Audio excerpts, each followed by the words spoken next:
Like many of you, I'm one of the lucky people. I was born to a family where education was pervasive. I'm a third-generation PhD, a daughter of two academics. In my childhood, I played around in my father's university lab. So it was taken for granted that I attend some of the best universities, which in turn opened the door to a world of opportunity. Unfortunately, most of the people in the world are not so lucky. In some parts of the world, for example, South Africa, education is just not readily accessible. In South Africa, the educational system was constructed in the days of apartheid for the white minority. And as a consequence, today there's just not enough spots for the many more people who want and deserve a high-quality education. That scarcity led to a crisis in January of this year at the University of Johannesburg.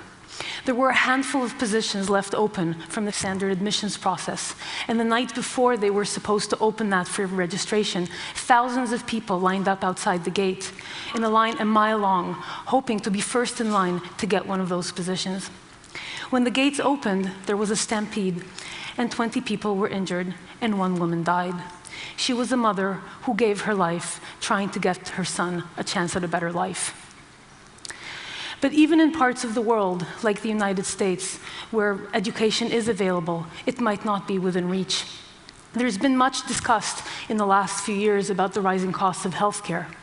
What might not be quite as obvious to people is that during that same period, the costs of higher education tuition have been increasing at almost twice the rate, for a total of 559% since 1985.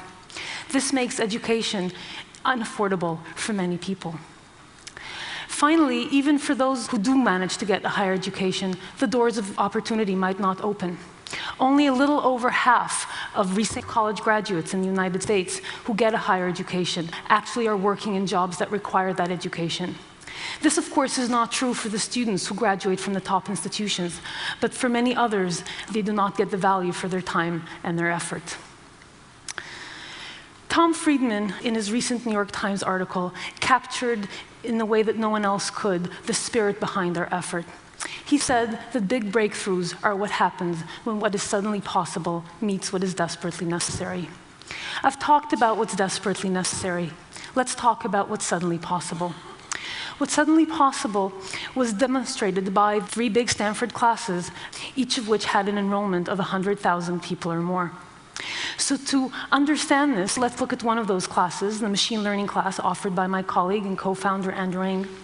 Andrew teaches one of the bigger Stanford classes. It's a machine learning class, and it has 400 people enrolled every time it's offered. When Andrew taught the machine learning class to the general public, it had 100,000 people registered. So to put that number in perspective, for Andrew to reach that same size audience by teaching a Stanford class, he would have to do that for 250 years. Of course, he'd get really bored.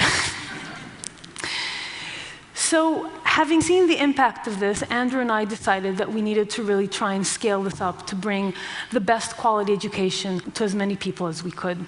So we formed Coursera, whose goal is to take the best courses from the best instructors at the best universities and provide it to everyone around the world for free. We currently have 43 courses on the platform from 4 universities across a range of disciplines, and let me show you a little bit of an overview of what that looks like. Welcome to Calculus. 50 million people are uninsured. Models help us design more effective institutions and policies.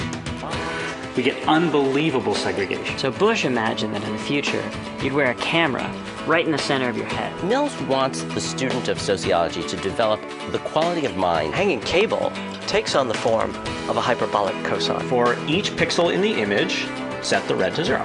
Vaccine allowed us to eliminate poliovirus. Does Lufthansa serve breakfast in San Jose? Well, that sounds funny. So this is which coin you pick, and this is the 2 tosses. So in large-scale machine learning, we'd like to come up with computational...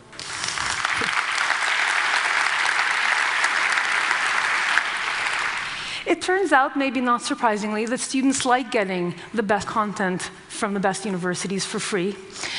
Since we opened the website in February, we now have 640,000 students from 190 countries. We have 1.5 million enrollments. 6 million quizzes in the 15 classes that have launched so far have been submitted, and 14 million videos have been viewed. But it's not just about the numbers. It's also about the people. Whether it's Akash, who comes from a small town in India and would never have access, in this case, to a Stanford quality course and would never be able to afford it. Or Jenny, who is a single mother of 2 and wants to hone her skills so that she can go back and complete her master's degree.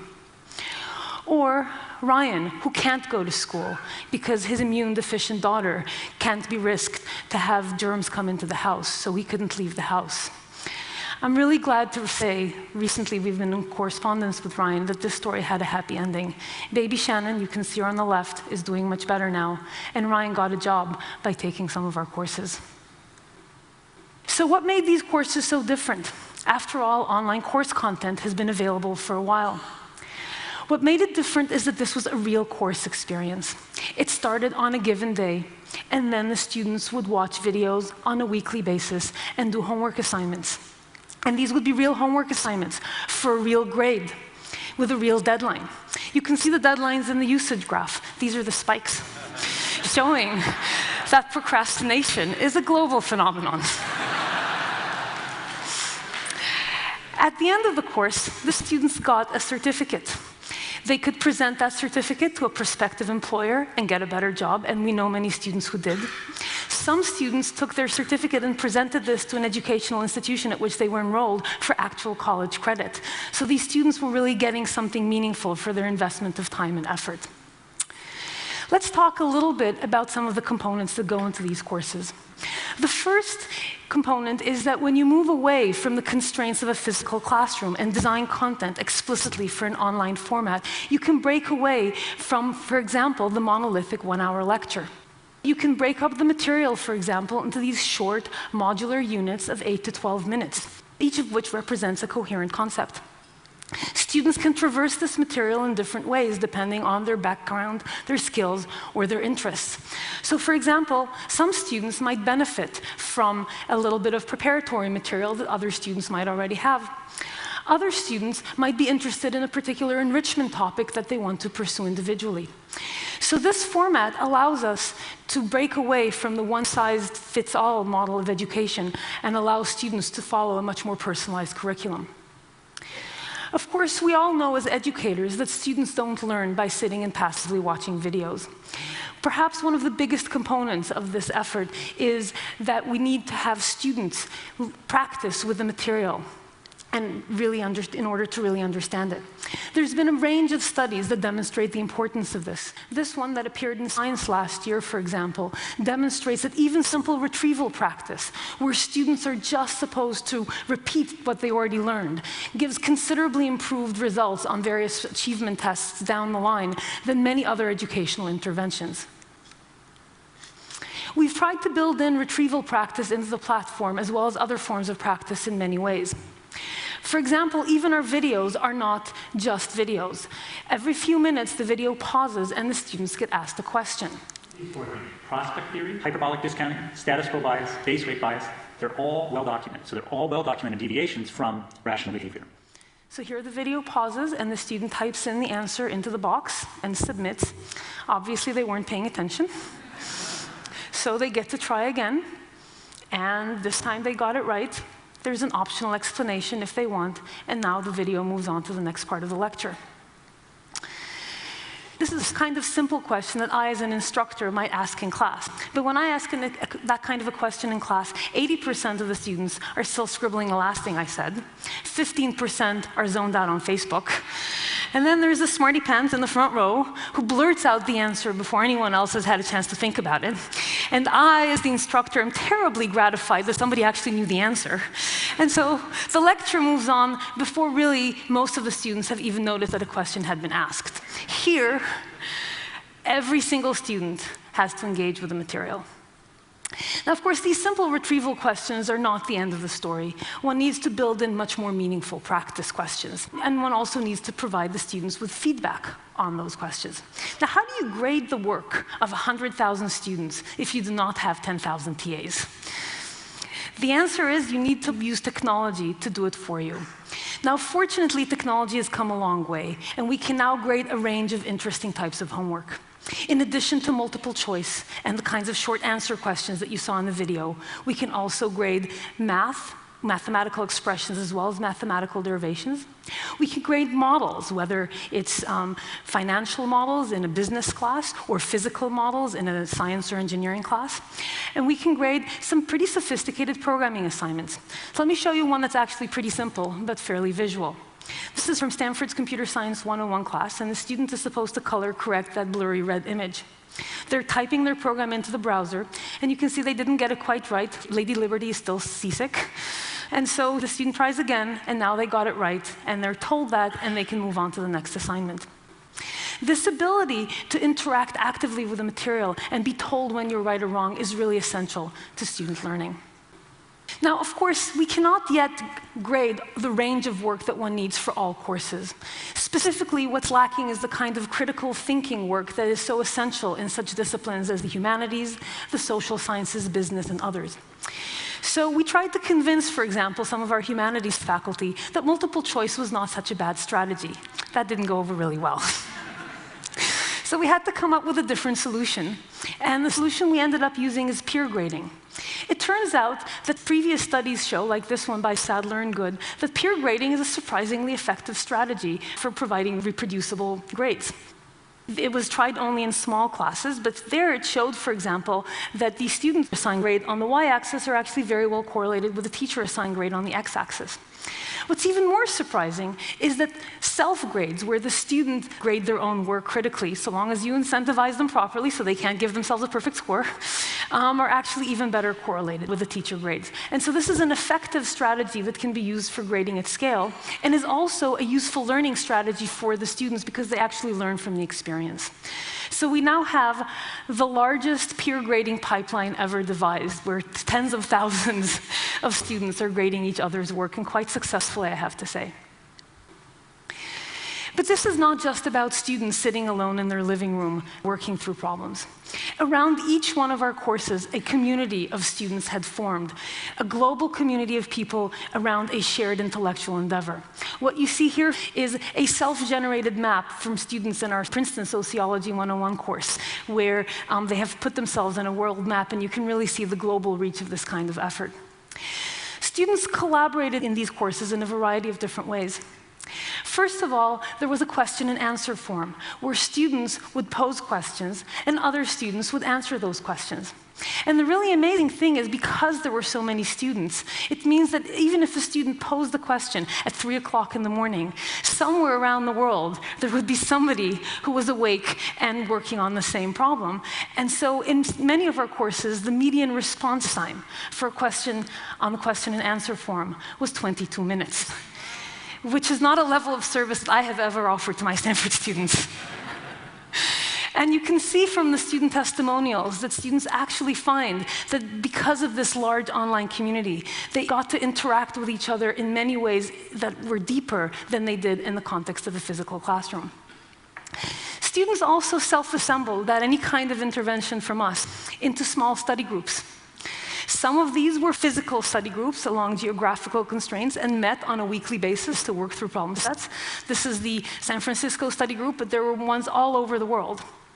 Others were virtual study groups, sometimes along language lines or along cultural lines.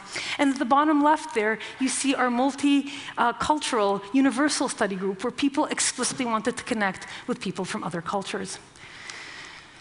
There's some tremendous opportunities to be had from this kind of framework. The first is that it has the potential of giving us a completely unprecedented look into understanding human learning, because the data that we can collect here is unique.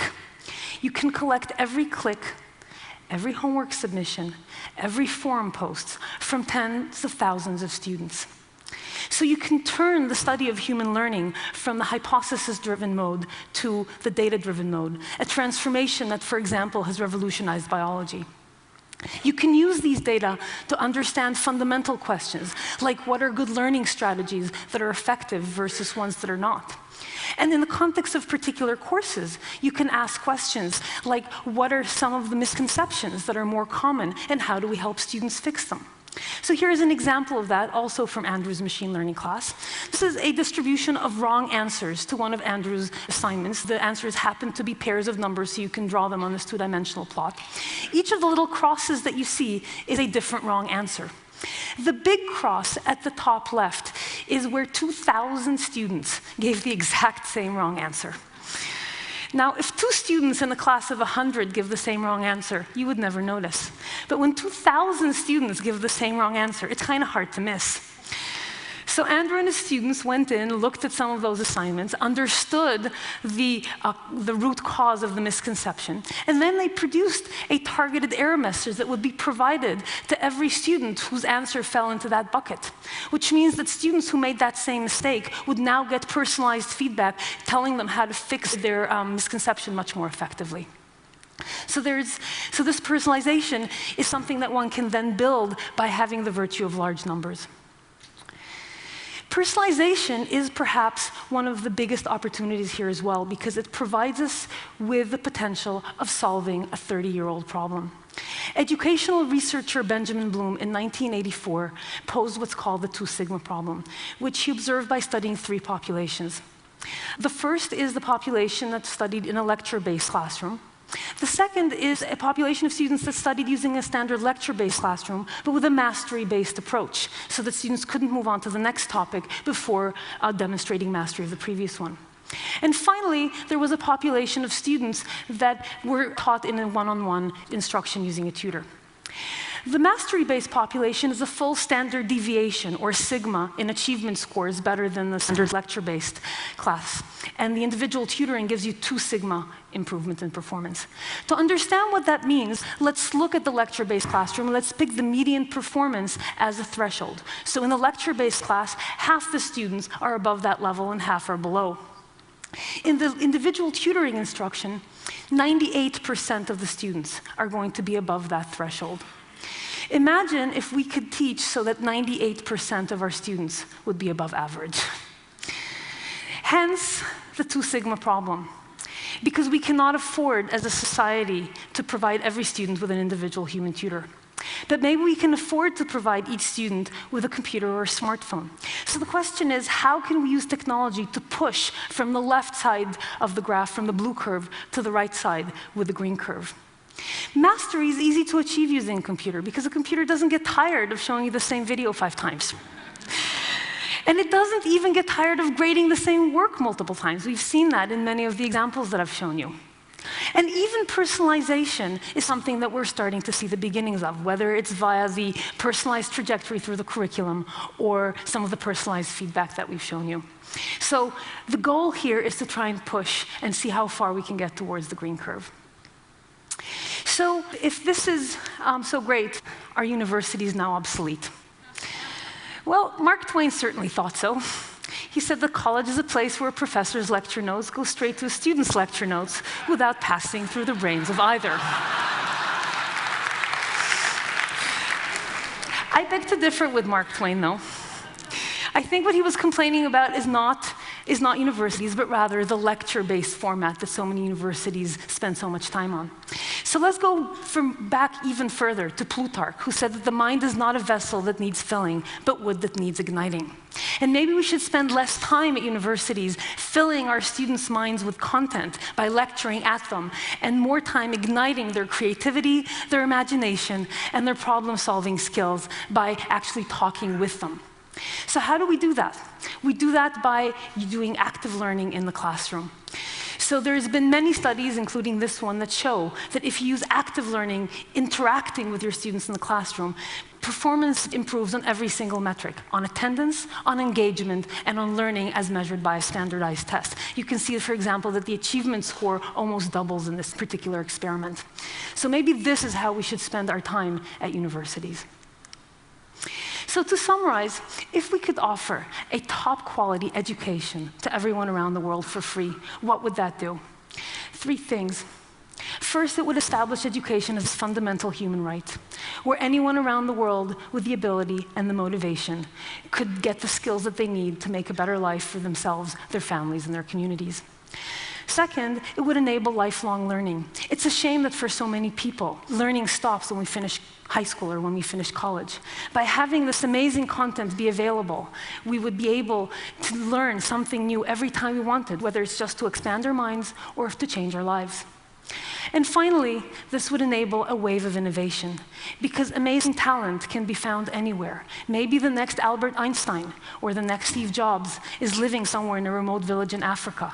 And if we could offer that person an education, they would be able to come up with the next big idea and make the world a better place for all of us. Thank you very much.